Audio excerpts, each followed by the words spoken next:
Daniel Jordan. I'm a director at Sunshine Coast Health Center. It's my pleasure to introduce to you Dr. Michael Steger. Michael is an associate professor of counseling psychology and applied social psychology at Colorado State University. He is the co-editor of Designing Positive Psychology from Oxford University Press and Purpose and Meaning in the Workplace from the APA Press. His research also investigates what makes work meaningful, how meaningful work enriches employees and organizations. He currently serves as the associate editor of the Journal of Personality and serves on the editorial boards of several other journals.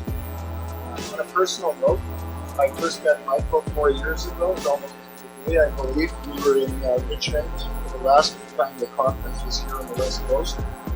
And I found Michael to really embrace the work that he does.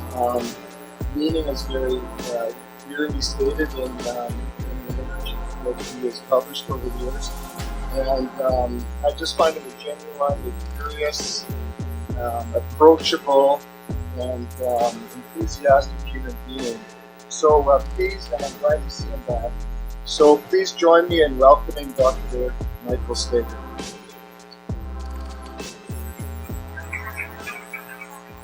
Thanks, Daniel, and thanks everybody. This is a hefty conference, right? I mean, this is a lot of deep stuff, a lot of days of it, a lot of hours of it. So, in fact, we may have used enough hours on this particular talk that I should probably get going.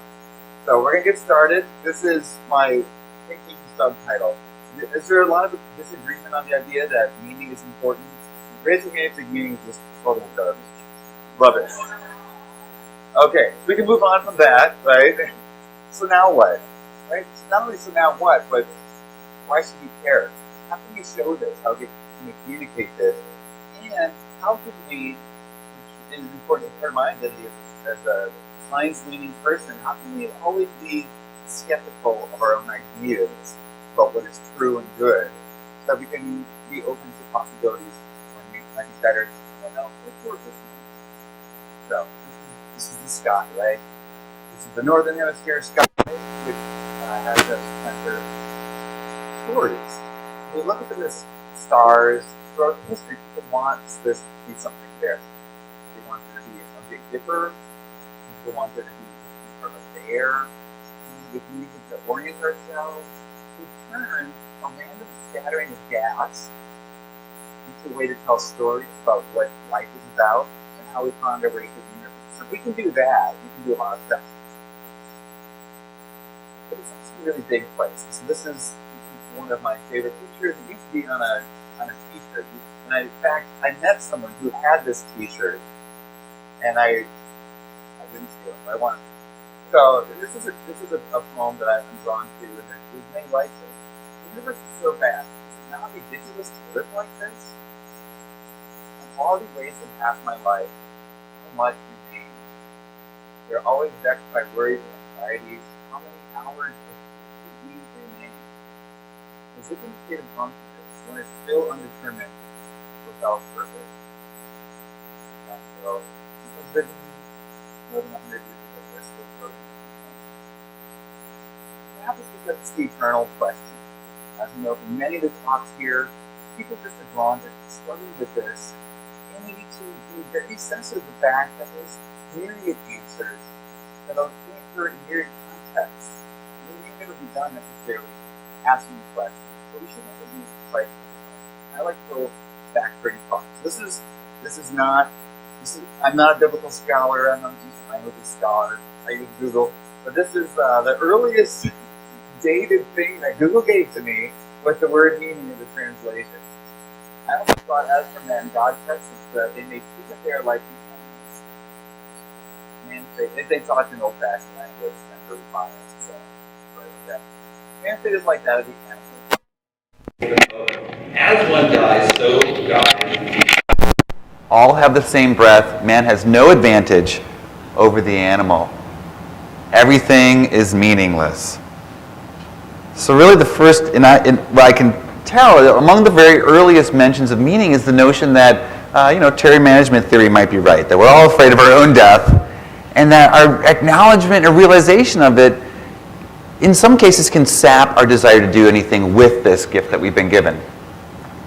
And now we can go even further back to the earliest human written story, the Epic of Gilgamesh. I'm a huge fan of Gilgamesh. It's miserable to read because it was originally oral, so there's a lot of repetition. Kids hate it when I try to read them Gilgamesh, but for whom have I labored, for whom have I journeyed, for whom have I suffered, I have gained absolutely nothing for myself, says the great half-deity king Gilgamesh from Babylon. And up here we see a picture. So Gilgamesh was bored of his life. He was so much better than other humans, there was literally no challenge or struggle. And he prayed to the gods. He said, give me something really to live for. In struggle is life, in struggle is meaning. In a sense, mostly he just felt like he was beating everyone up too easily. He wanted someone to challenge him a little bit more. So the gods gave him Enkidu, the half-beast man, who was his rival, who was his equal. And suddenly life had its zest back. He had something to strive for. But he became boastful. He became lazy yet again. And through a series of mishaps, as happens in the ancient world, Enkidu was killed because of a curse on Gilgamesh's own behavior. And so suddenly life is meaningless.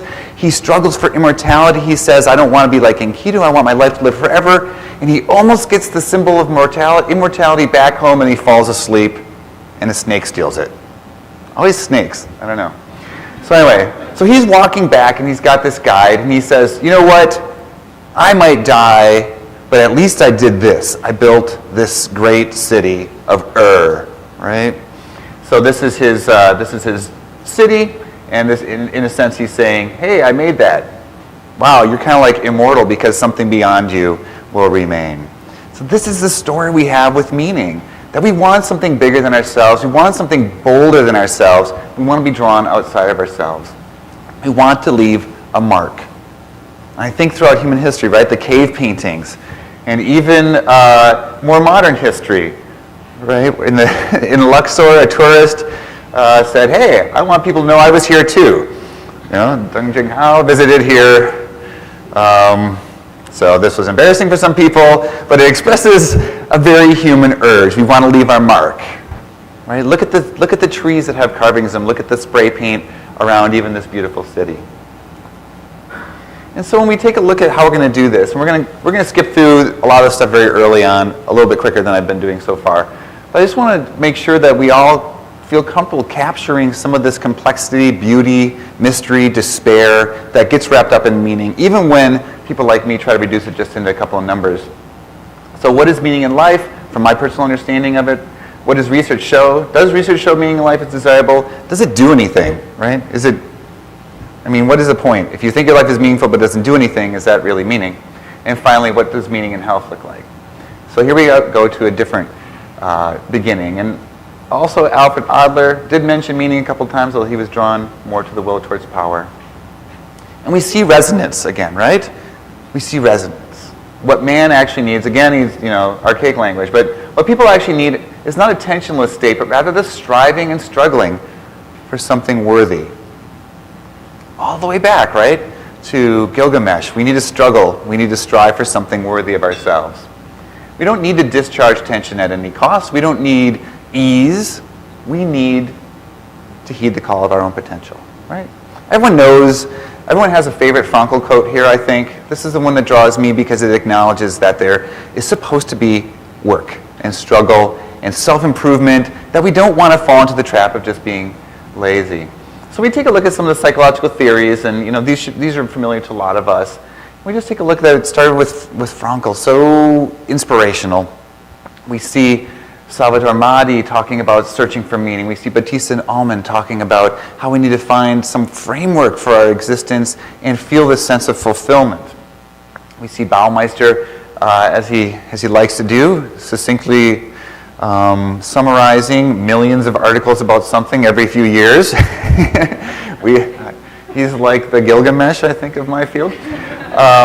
We see a lot of these other ideas, and of course, there's other ideas out there too. Ones we won't have time to get into too much. Meaning in life, depth, meaning like breadth, where the most important sources of meaning, all this sort of stuff. We're just trying to decide what are we going to study when we're going to ask people about meaning, and so this is what led to some of these ideas. But my favorite guy is Eric Klinger.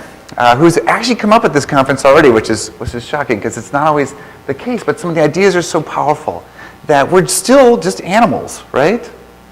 We're animals. We may be endowed with certain capacities that we don't believe exist in other animals, but we're animals. If you take our skin off, muscle looks like muscle, just like on a cow or anything else. But we're evolved from a particular type of life form, a life form that demands movement. We don't get everything to come to us. We have to go to stuff. We're not like, the clams and the oysters. We're not like sea anemones. We're not like trees where we have to leave everything to fate. We have to go out and risk, which is so surprising, right? Because this is this is where so many of us end up, expecting everything to come to us again anyways. But if we do have a need to go out and do some things, perhaps it is just bred into our bone that we need to move, we need to be active. And of course we lead to Sisyphus, not even the first picture of Sisyphus in this conference, and not even the first attempt to be funny about Sisyphus, right? But we don't always know what to do with our lives. Marty Seligman at one of the conferences I saw him speak at said, one of the things he's most concerned with is that without a vision from folks like us trying to understand what life is really all about, people will just fidget unto death. I love that phrase. Otherwise, we'll find ourselves fidgeting unto death. Right? That's really, I think, what we want to avoid when we really search for meaning. So we want something purposeful to do, something worthy of us. We also want the world to make sense. It's the smallpox button. That's a little weird, right? So who would press this button right now? Would anyone press the smallpox button? Just like some warning signals. Well, how about this, though? What if your two choices were either turn on the smallpox button or you turn on the nightlight? Does anyone feel better now, like about pressing? No, you can't overcome the notion that certain things come endowed with meaning. We are making little meaning all the time. And one of the things that I use as my orienting approach to meaning is that the very jelly in our heads that makes meaning out of smallpox, in contrast to nightlight, is the same jelly in our head that tries to figure out what's up in the stars, what is the capacity of our souls, where does suffering come from, what's the world all about. It's the same stuff, right? So Jesse Bering argued this in an existential theory of mind paper, that we have all this cognitive capacity that puts things together all the time. And it happens so fast, so immediate, and it's so powerful that I would touch the smallpox button. I would totally do that. I don't know why I survived so far, but I was like, wow, when am I ever going to see another smallpox button in my life? This is really cool. Anyway. Now, the reason that this wanting to put things together to make sense is so powerful has been argued in many different ways, most recently with the meaning maintenance model that proposes that we're really powerfully motivated for things to make sense.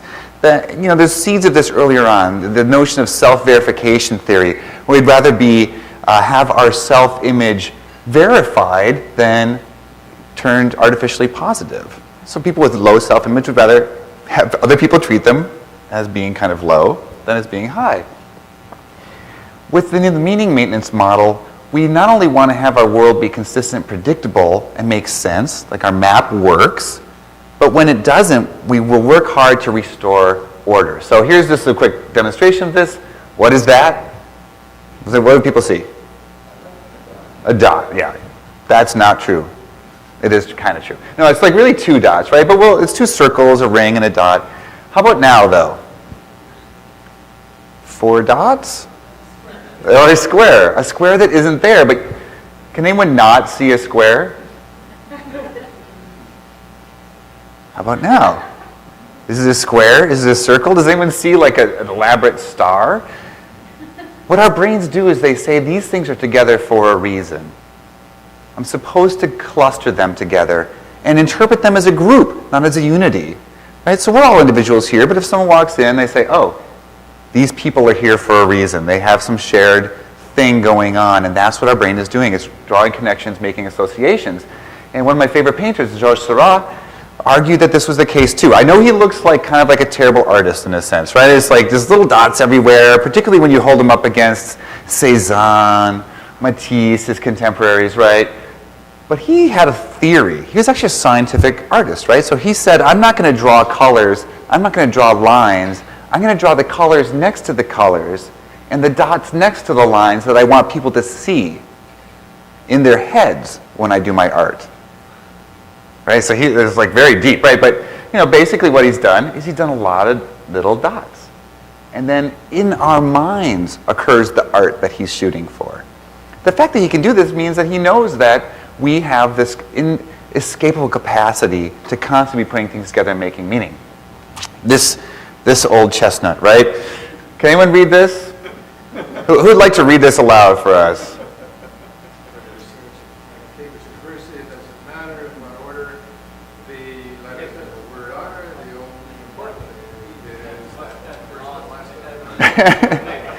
Right?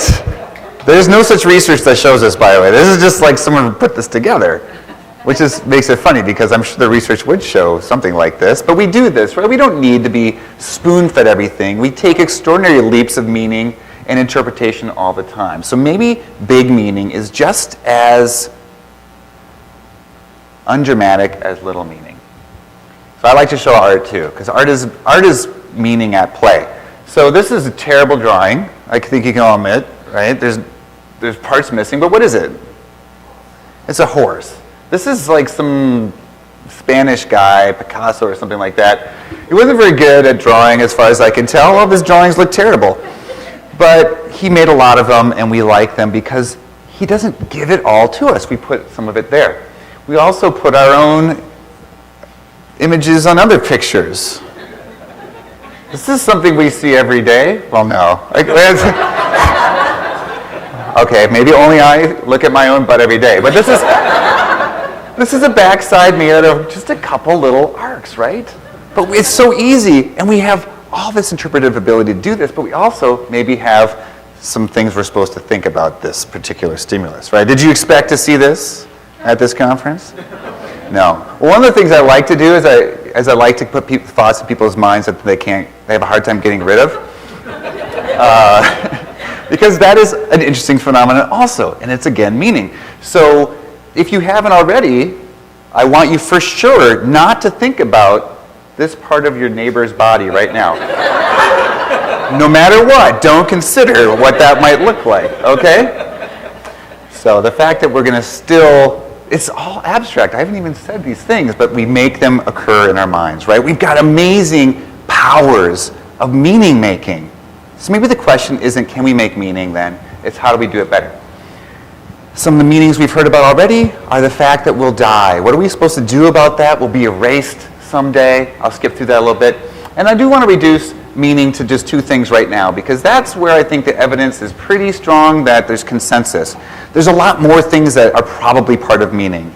The idea that there's an emotional component is probably true. We haven't nailed it down yet. The idea that maybe that it's really important that we know the sources of meaning, that's really vital, more so than how much meaning people have. That's probably true also. But I'm only going to go with what I think we can show, and even then we're not always there. But really something around the lines of meaning is the need to do something worthy and the need to make sense of our experience.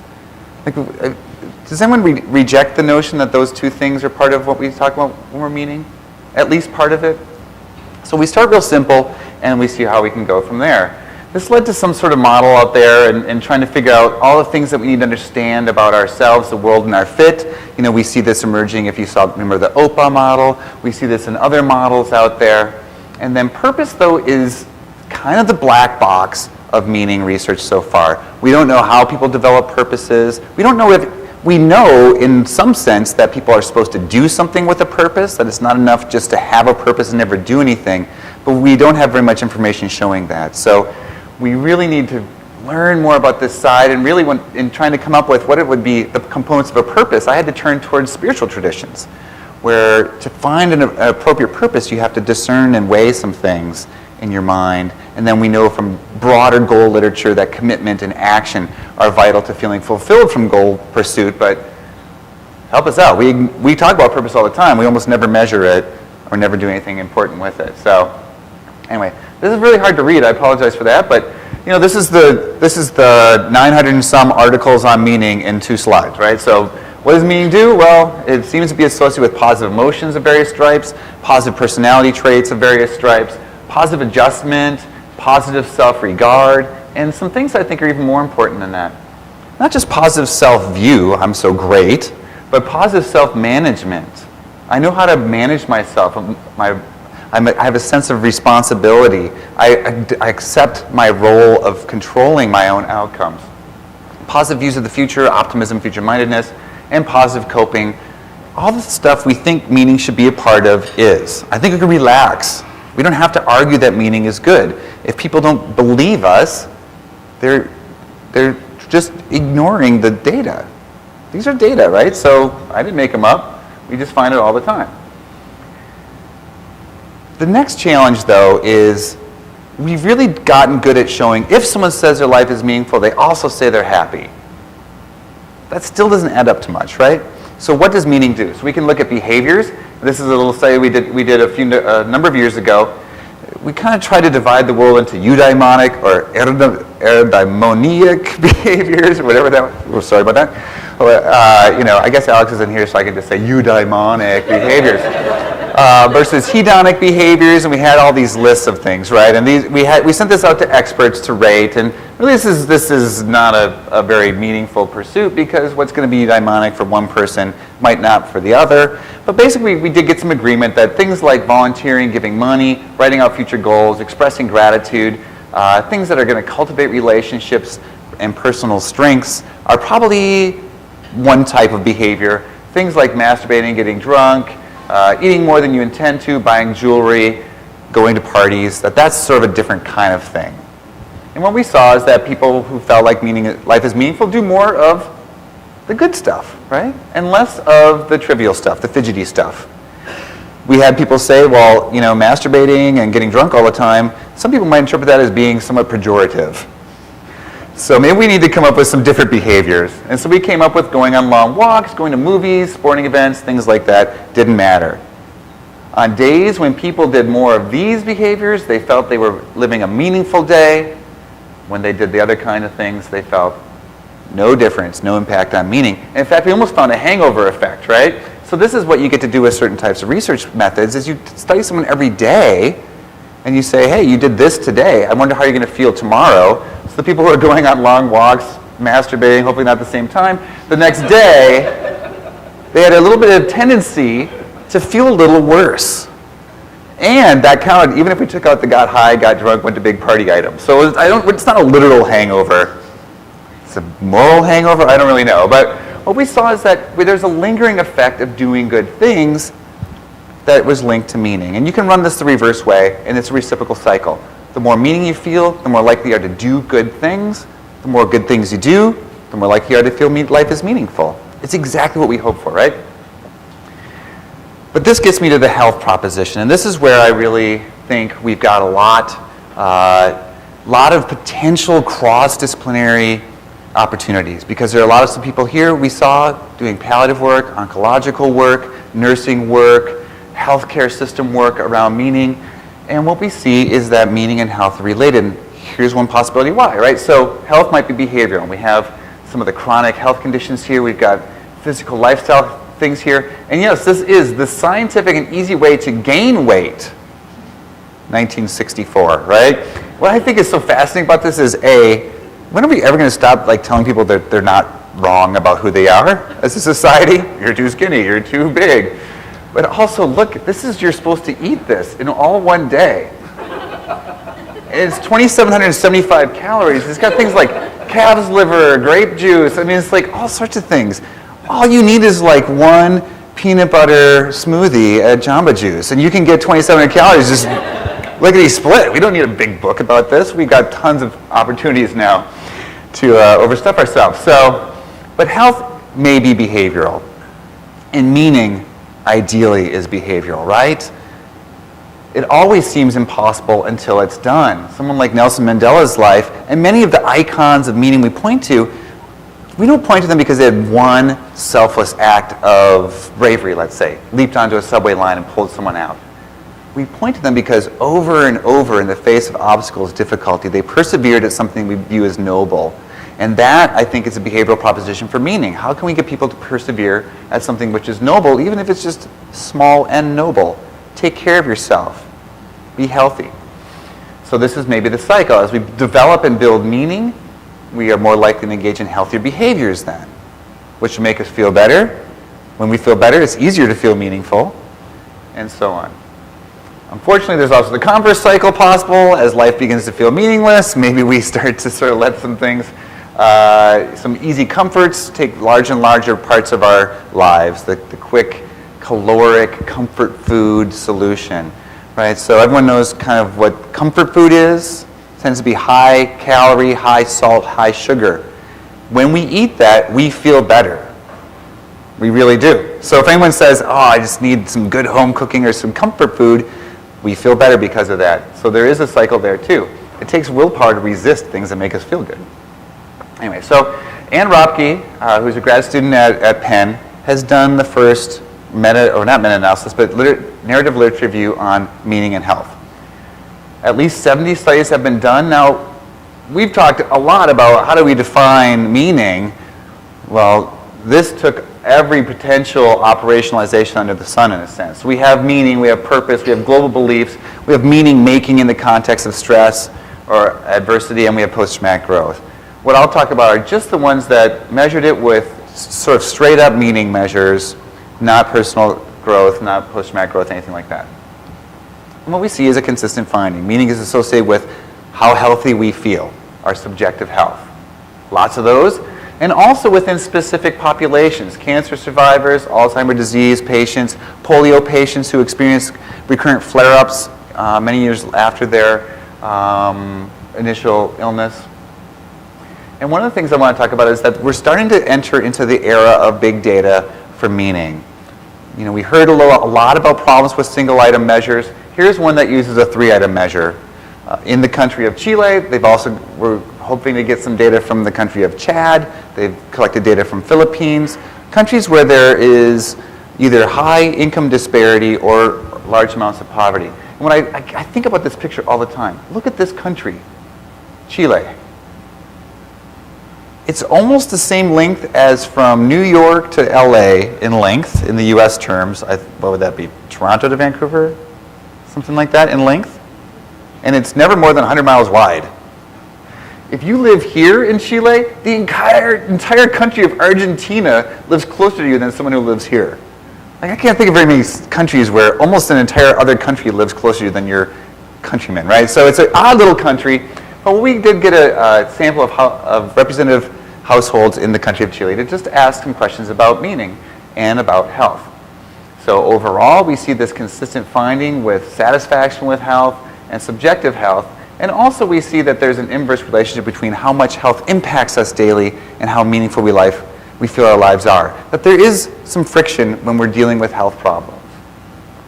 When we control for other things that may be more proximal identifiers for meaning and for health, we see that age, wages, self-perceived poverty, and even biological sex play a role, but meaning has this significant but very puny relationship with this. In this case, we're looking at overall health. This puny little relationship that all things told, I feel a little bit more healthy if my life feels really meaningful. So we have this consistent finding, but one of the big things I want to point our attention to is that the relationship, that tiny relationship between how meaningful my life is and how healthy I feel is dwarfed by the relationship we'll see soon between how meaningful my life feels and how long I live. There's a bigger relationship between meaning and mortality than there is between meaning and how healthy I feel now. And so we're trying to, I think we need to talk about at least 4 different ways of thinking about meaning and health. So meaning as the goodness remora, that fish we'll talk about. Meaning as an outcome of health. We need to take a look at whether it's a potential cause or outcome. Meaning as a stress buffer. This is the most popular model right now. And finally, meaning as a reason to. If we have meaning, we have a reason to do stuff. So here's the remora. Okay, so the meaning as remora model goes something like this. Just like someone's swimming along and gets consumed by a great white shark, someone points over and says, hey, I think that remora ate a person. Right? This is the remora right here. Well, no, something bigger and more powerful ate the person. What if meaning doesn't make people more healthy? It's just part of something bigger and more powerful that makes people healthy. So maybe meaning is tagging along. And I just think that's a pretty awesome picture. That you too can have your own personal remora if you dwell in the water long enough. Okay. I do things just because sometimes. Okay, so here's one potential way of taking a look at meaning as a health remora, and that's to stack it up against one of the most powerful theories in psychology, self-determination theory. That if we satisfy certain basic psychological needs, we'll experience well-being. So here are those 3 needs alongside meaning. Again, these are 3-item measures for each of these. And what we see is meaning holds its own alongside these other things. So it's not perfectly explained by some other equally interesting and equally important psychological variables. But there might be, those could be just 3 other remoras, and there's still a big shark out there. So we need to be cautious before we make promises, from my perspective. Meaning as an outcome, Ropke et al. And in my own personal literature search, I found one study where some sort of health intervention predicted meaning later on. And that was exercise among the very, very old, measured 8 years later among the very, very old, which I think in itself is an awesome accomplishment. Predicted meaning. So if you start exercising even late in life, meaning increases longitudinally. But there's a lot more that predicts meaning as a cause. That maybe if we intervene with meaning, we see health rebound later on. So better health-related quality of life among heart patients, less physical decline among older adults, less frequent heart attack.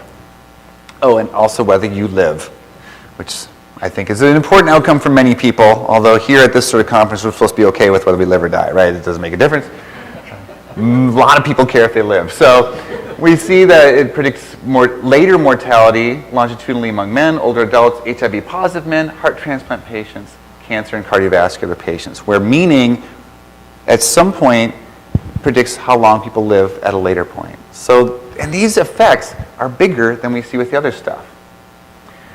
The meaning of stress buffer is the most common one because we can measure the impacts of stress. We get to take a look at whether there's an impact on whether meaning softens or buffers the psychological impact of stressors, but also the physical impact. We can see that meaning, people with a high, in all these cases we're talking about people with a high sense of meaning, they report less physiological reactivity to stress.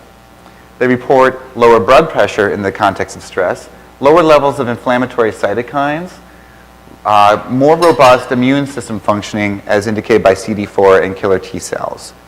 So if you feel like your life is meaningful and you get put under stress, we can show that your body responds less badly, less worsely to the stress than it would if you felt like your life had no meaning. So this has received some support. When we look at the meaning as a reason, though, this is the model I'm more drawn to. I know life is really stressful, and I know that we make a lot out of the stressfulness of life. The class I teach, the undergraduate class I teach at Colorado State is abnormal psychology. So we're talking about anxiety a lot. And one of the things I ask students is, do you feel like the world's pretty dangerous out there right now? They're like, oh yeah. Oh boy, it's bad. We live in like it's a very safe little town in Colorado, but they feel like the world, like they could just get killed any minute now. So yeah, there's some stress, but we make a lot of that up ourselves. I feel like a better model for me to understand is, does meaning give us a reason to invest in our lives? A lot of people have said this. If you feel like your life is meaningful, you care about it more and you take better care of it. So this is really the model we're trying to work with, and you see a lot of this sort of stuff. Here's where you start to see the relationship between meaning and health behaviors. Cigarette smoking, alcohol use, lower relapse risk from a drug addiction treatment. People sleep better, they eat better, they exercise better, they manage their own illnesses better, which again is going to predict a lot of better outcomes from chronic health maintenance issues. And finally, have better attitudes towards sexually transmitted disease protection, which is good for them and good for other people. So this is one of the models we're trying to figure out right now, and we're trying to divide it into 2 sets of health-focused attitudes that bring us closer to meaning, because I don't personally believe that meaning has a direct impact on health. Meaning is this big thing. It's a suspension bridge on which we can hang other important things, but we have to figure out what those important things are. And I think some health attitudes are going to be there. So this is a proactive health orientation. This basically is where people are going to say, my health is important to me, I want to invest in my health, taking good care of my health is really important to me. There's lots of health belief models out there. Most of them are very specific to a specific health threat. In fact, you need to have the health threat before these models even get activated. I'm trying to get just more of a general protective one. And the other one here, this is my uncle smoked 5 packs a day and lived to 1,008, so I can smoke as much as I want. This is the health information discounting, where people think that they don't have to listen to doctors. They don't have to listen to health information, that it doesn't pertain to them, or doctors and medical professionals don't have any particular authority. So what we see here is that meaning in life is related to health symptoms, people's substance use practices, and their perceived condom risk and reported condom use behaviors, but that relationship is mediated by these more proximal health attitudes. So that's one possibility. And it gives us a clear vision of the meaningful life, which is you put your body condom on and you can engage in intimate behaviors with other people without worrying about things. You invest so much in your life, you will take all the necessary precautions. This is a joke. I don't think you can buy those. So I hate to tease you with this amazing health thing, and I don't know how they don't suffocate. But I mean, you can buy them? What's that? You can buy these. They might not have that little thing at the bottom. The roll up at the bottom in case you need an extra leg, like a 6'6" or something. But well, okay, that's good news. I'm going to have to sort of provide that web address later on.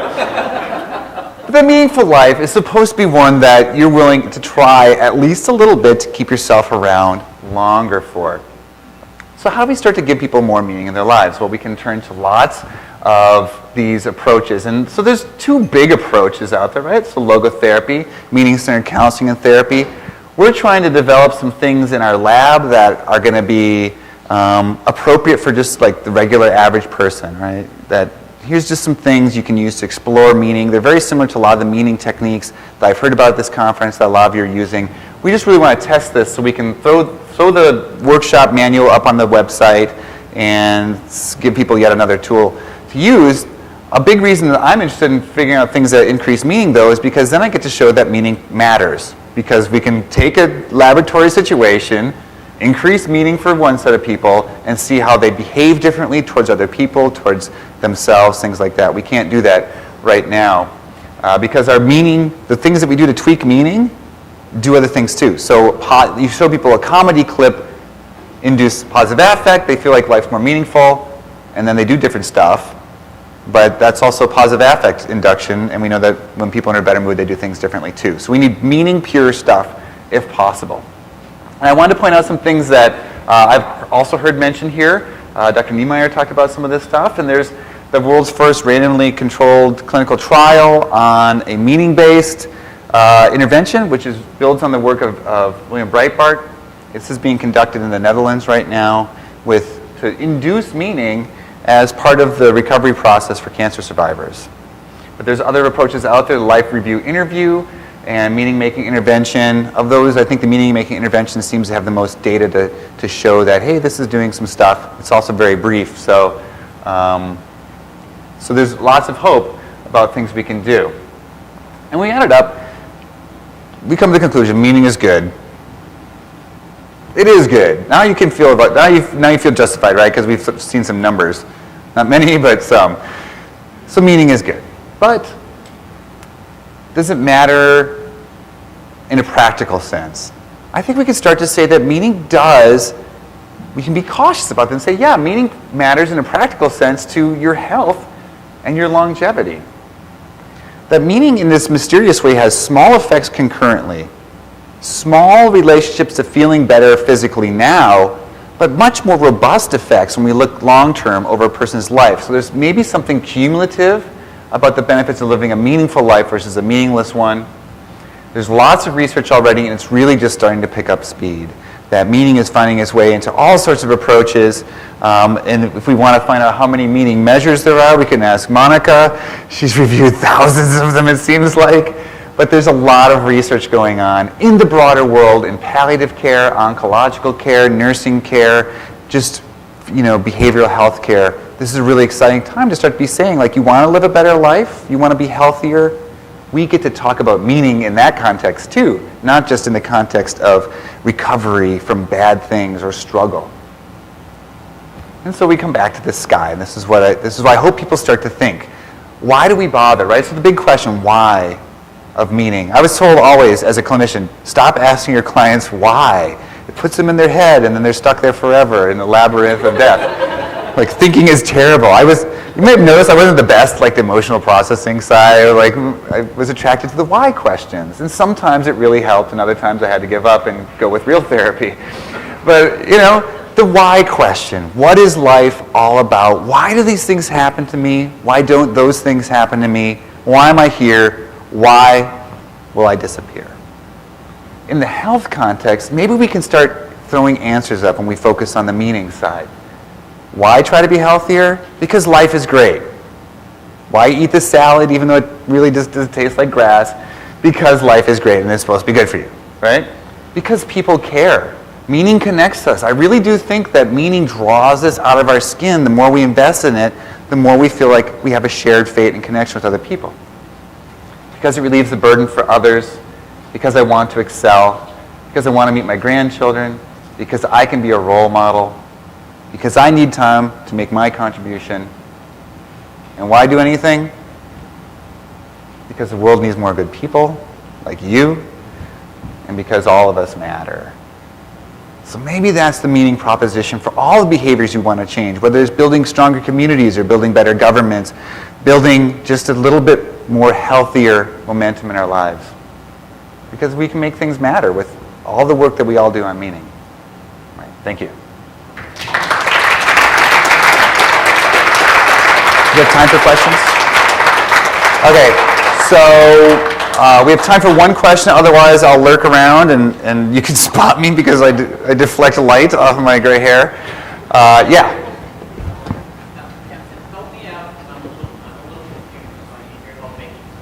Okay, you came to the wrong place. Okay. So the way you're talking about meaning suggests that people have it, or unless I'm misunderstanding, they have it or they don't. But when you talk about meaning, you're talking about what I would interpret as optimism or positivity, as opposed to there are people who have everybody has meaning. Everybody makes meaning of things. Some people's meanings are maybe negative. They say, oh, life is terrible, or, I hate my family, or nothing is worth doing. It's not that they don't have meaning. It's that the meanings they have aren't getting them where they want to go. Am I misunderstanding? But how are you measuring or operationalizing what meaning is? And how is it possible that someone would not have any meaning? That is, they always have a point of view or a way of looking at the world. Yeah, so these are great questions. I'm sure that folks down there couldn't hear. And this is really at the crux of this conference. This comes up a lot, that how do we measure meaning? This sounds like meaning is like a really upbeat thing. You made the point, it almost sounds like optimism or positivity. What about someone who has more, less upbeat, positive sense of meaning, the kind of, as people will call it, like the Wittgensteinian, miserably grouchy person who still feels life is meaningful? How are we operationalizing meaning? And can it be possible that someone has literally no meaning, right? So these are the big questions that we have to figure out, and we take shortcuts for the time being. So we're not trying to penetrate into, so let's say that you've got this really upbeat sense of meaning, right? And I've got this sort of the meaning of life is pretty hard, but life means something to me anyways.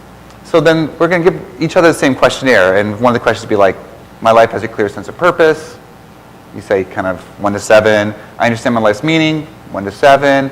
Things like that. So we're just asking people, whatever your framework is that you're bringing to the table around meaning, it's just equally, it's as valid as anyone else's. We're not going to make any assumptions about it. And we're just going to say, just tell us how meaningful life feels to you. So it's a continuum of what people themselves say about their subjective sense of the meaning in their own lives. So it's a shortcut around some things. So I come from a personal construct psychology perspective. Mm-hmm.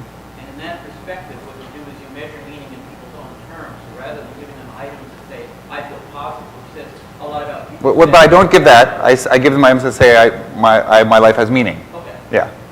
But the idea is that in personal construct, each person's creating their own personal dimensions of meaning.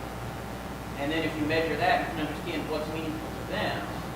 Yeah. And how that transforms over time. But this, Okay, so then the comment was like that in personal construct psychology, you'll try to get the sense of an individual's own dimensions of meaning, and from there get a sense of what they've constructed to be meaningful in their lives, and that this is very divorced from that. It's this contentless, right, in a sense.